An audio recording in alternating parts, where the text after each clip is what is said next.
So today, to revive the hope of peace and a two-state solution, I state clearly, as Prime Minister of this great country, that the United Kingdom formally recognises the State of Palestine. For peace between the Israeli people and the Palestinian people, I declare that France today recognizes the State of Palestine. Ending the war might not be enough if there is no pathway to peace, if the prospect of two states is no longer viable. So do such statements recognizing Palestinian statehood pave the way for a fully recognized and functioning state of Palestine? And does it change anything in the ongoing Israel-Gaza war? Let's connect the dots. As of September 2025, about 157 of the 193 United Nations member states recognize Palestine as a sovereign state. That makes up about 81% of UN member states. This includes 4 of the 5 permanent members of the UN Security Council. That is China, France, Russia and the United Kingdom, except the United States. In fact, diplomatic support for Palestinian statehood has significantly increased in 2025.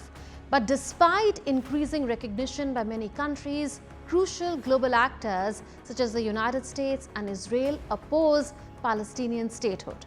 Repeatedly rejected reasonable offers to make peace. We can't forget October 7th, can we? Now, as if to encourage continued conflict, some of this body is seeking to unilaterally recognize a Palestinian state. The rewards would be too great for Hamas terrorists for their atrocities. This would be a reward for these horrible atrocities, including October 7th, even while they refuse to release the hostages or accept a ceasefire. I have a clear message to those leaders who recognize a Palestinian state after the horrific massacre on October 7th. You are giving a huge reward to terrorism. And I have another message for you. It will not happen. A Palestinian state will not be established west of the Jordan River. Now let's hear Mahmoud Abbas, president of the Palestinian Authority, who is a key figure in Palestinian politics and a long-standing advocate for a two-state solution.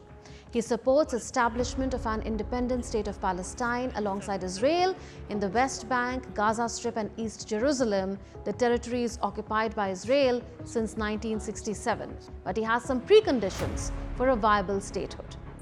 Hamas will have no role in governing Gaza. Hamas and other factions must surrender their weapons to the Palestinian Authority. We want a unified state without weapons, a state governed by one law and one legitimate security force. We emphasize our condemnation of the crimes of the occupation. We also condemn the killing and detention of civilians, including Hamas's actions on October 7, 2023. And then there is Italy that says it will recognize the Palestinian state only if these two conditions are met. Recognition of Palestine must be subject of 2 conditions: the release of the hostages and, of course, the exclusion of Hamas from any role in governance with the Palestine. Italy's conditional approach contrasts with that of some other EU members that have recognized Palestine more promptly without such prerequisites. So what's the sentiment on ground? It's a divided one. With dozens of world leaders embracing a Palestinian state, some citizens in capitals across the Middle East and in North Africa are hopeful, some angry, and some skeptical. That's what France, Britain, and all the European countries should have done from the beginning. Are they just remembering to recognize now that there is a Palestinian state? No. The Palestinian state has been there for a very long time. I believe that the step taken by the European countries, and on top of them Britain, is a historic position and a very bold decision given the circumstances that the region is experiencing, especially Palestine and Gaza in particular. In my opinion, this issue will change many things, and I believe it is a step forward towards establishing a Palestinian state. لإقامة دولة فلسطينية. It's an anesthesia, a sedation for the general situation in the world. They see the protests and these things. So it's an anesthesia needle. This is not enough. It's a way of deception. This is my opinion. There must be a serious and tangible action, a full recognition, giving rights, and an Israeli withdrawal. They say something and Israel is doing another thing. They say one thing and Israel is doing something different to what is being said. There must be a decisive position from the United Nations. While recognition by a significant section of the international community does give legitimacy to the demand for an independent Palestine state, much more is needed. So when can an entity become a state under international law and practice? There are 4 principal requirements.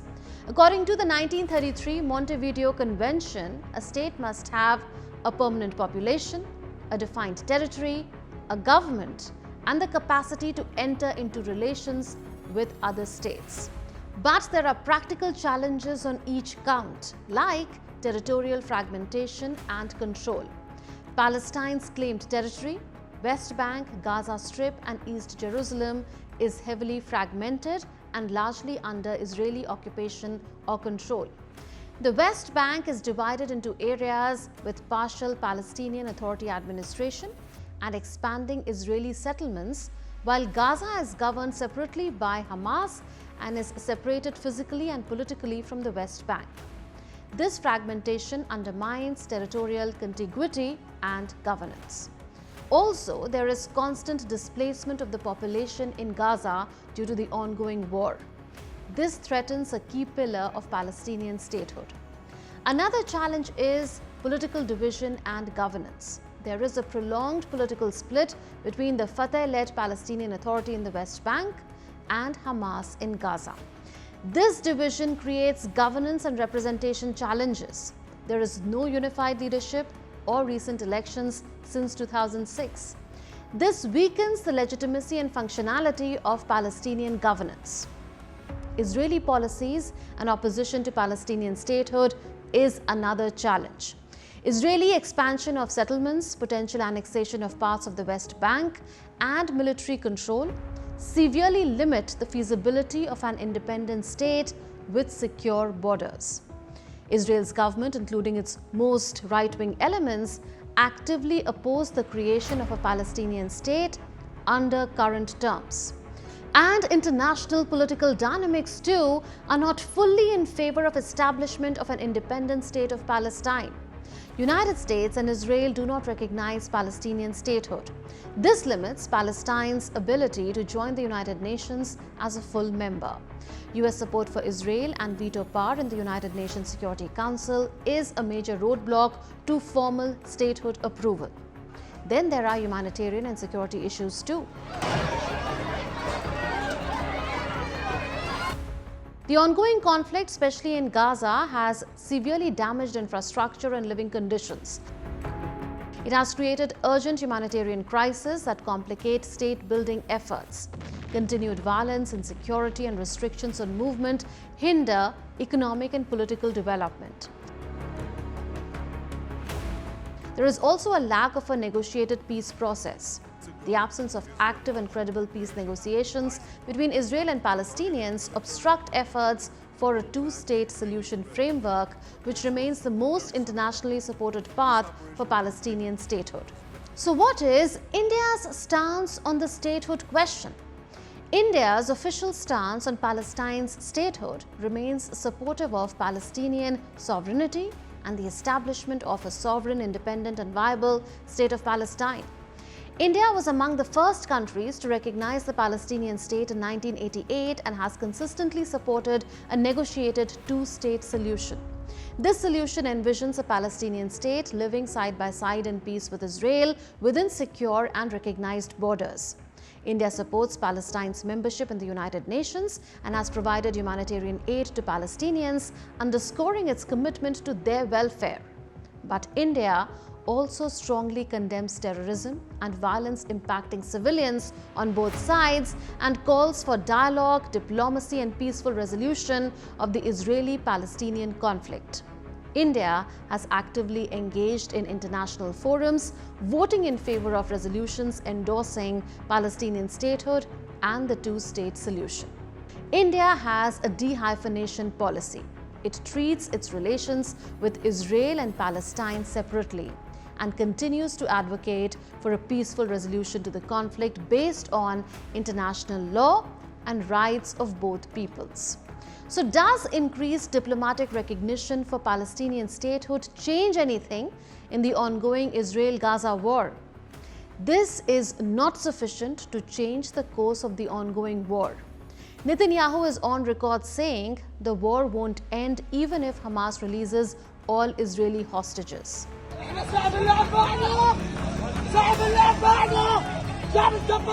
So to sum it up, the current geopolitical realities on the ground undermine effective sovereignty and full international recognition of the state of Palestine as part of a two-state solution. Realization of a Palestinian state hinges critically on political reconciliation, peace negotiations, and the warring sides meeting each other halfway. It is an ongoing story that is yet to fully unfold.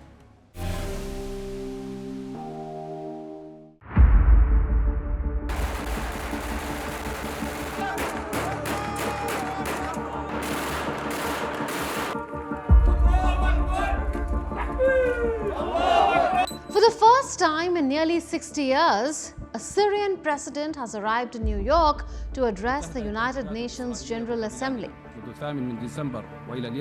According to Reuters, the last time this happened was in 1967 when Nuruddin al-Atassi represented Syria.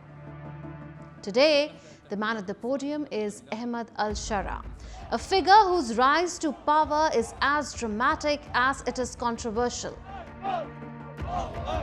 I guarantee to bring to justice all those who have the blood of the innocent on their hands. But who exactly is Ahmed al-Shara? Why does his appearance at the UN matter? And why do world powers, especially the United States, remain cautious about embracing him? Ahmed al-Shara's presence in New York is being described as a historic return of Damascus to the international stage. Only 10 months ago, Syria was still under the control of Bashar al-Assad. But a lightning offensive in late 2024, led by forces loyal to al-Shara, toppled Assad's decades-long rule. His visit to the UN is more than symbolic. Analysts say he is here to push for further sanctions relief, to seek international investment, and to present himself as the legitimate leader of a new Syria. But for many, the bigger question is, can the world really trust him? Ahmed al-Shara was born in 1982 to a Syrian Sunni family. He spent part of his childhood in Saudi Arabia before moving to Damascus. Neighbors recall him as a quiet, bookish young man. But by his 20s, he disappeared across the border into Iraq just before the US invasion in 2003. There, he joined insurgent networks that would eventually form Al-Qaeda in Iraq. According to Time magazine, US forces arrested him in 2005 in Mosul during an operation against terrorists planting roadside bombs. He spent years in prison, often using a false name, before being released in 2011. And just weeks after his release, the Arab Spring protests erupted in Syria. Seizing the moment, al-Shara returned home. With financial help from a former prison acquaintance, who was none other than Abu Bakr al-Baghdadi, who would later lead ISIS, al-Shara set up a new faction inside Syria. That group became known as Jabhat al-Nusra, or the Nusra Front. This link to Abu Bakr al-Baghdadi is one of the most troubling aspects of his story.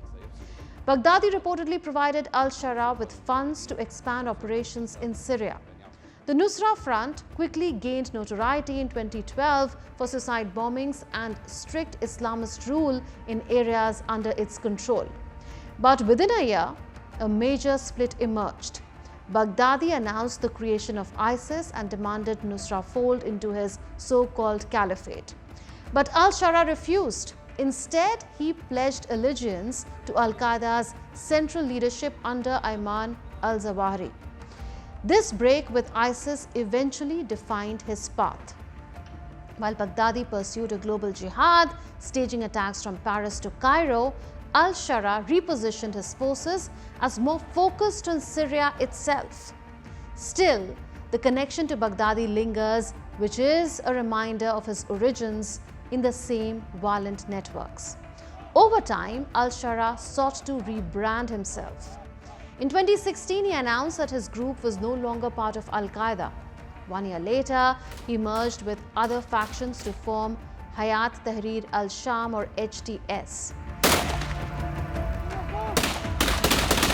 According to the Washington Institute, HTS was designated a terrorist organization by Washington in 2018, a label that stayed in place for years.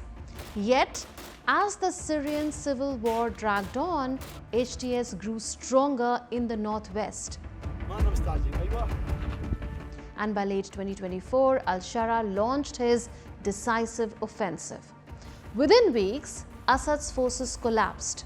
On December 8th, rebels entered Damascus. Bashar al-Assad fled to Moscow, and by January 2025, Ahmad al-Shara declared himself president. Since taking power, al-Shara has invested heavily in international diplomacy. He met US President Donald Trump in Riyadh in May and French President Emmanuel Macron in Paris shortly after. Saudi Arabia, Turkey, and Qatar quickly re-established relations with Damascus. Trump even described him as a tough, attractive guy, signaling a dramatic shift in Washington's tone. In July 2025, the US State Department went further. It removed HTS from its list of foreign terrorist organizations and lifted the $10 million bounty once placed on al-Shara's head. This was a remarkable turnaround. A man once branded a terrorist was now sitting at the same table as world leaders. But under all this buzz lies a darker story. Human rights groups and UN reports accuse forces loyal to al-Shara of committing atrocities against minority communities, including the Alawites and Druze. According to AP News, a coastal uprising earlier this year left as many as 1,500 Alawites dead in crackdowns. In Suweda, a Druze majority region, his forces attempted to impose control, but Israel intervened militarily, forcing a withdrawal. Israeli strikes and attacks against my country continue since December 8, contradicting the international support for Syria and threatening new crises in an attempt to exploit the transitional phase, which exposes the region to being dragged into a cycle of new conflicts that no one knows where it will end. Israel, meanwhile, views Shara with suspicion and has warned it will act if his forces threaten its borders. Domestically, Syria remains fractured. Kurdish-led forces still control the northeast, while Druze areas in the south demand autonomy. The upcoming parliamentary elections scheduled for October are already being criticized. Most seats will be chosen by electoral colleges rather than direct popular vote, and 1/3 will be appointed by al-Shara himself. Analysts warn this raises fears of a new authoritarianism. For Washington, the stakes are high. By engaging al-Shara, the US hopes to counterbalance Russia and Iran's influence in Syria. According to foreign relations experts, this is less about personal trust in al-Shara and more about strategic positioning in West Asia. Yet, critics argue that working with a former extremist undermines America's credibility in the fight against terrorism. They warn it could send the wrong message that leaders with jihadi pasts can be forgiven if they become geopolitically useful. At the same time, Syria's reconstruction needs are enormous. Years of war and sanctions have devastated the economy. Al-Shara is expected to use his UN platform to appeal for sanctions relief and billions in international aid. Whether he secures that support depends on whether world powers believe he can truly deliver stability. Ahmed al-Shara's visit to the United Nations General Assembly marks Syria's dramatic re-entry onto the world stage. But it also raises difficult questions. Can a man with such deep jihadi roots transform into a credible statesman? Can he win the trust of minorities inside Syria, or will his presidency be remembered as another chapter in Syria's cycle of dictatorship?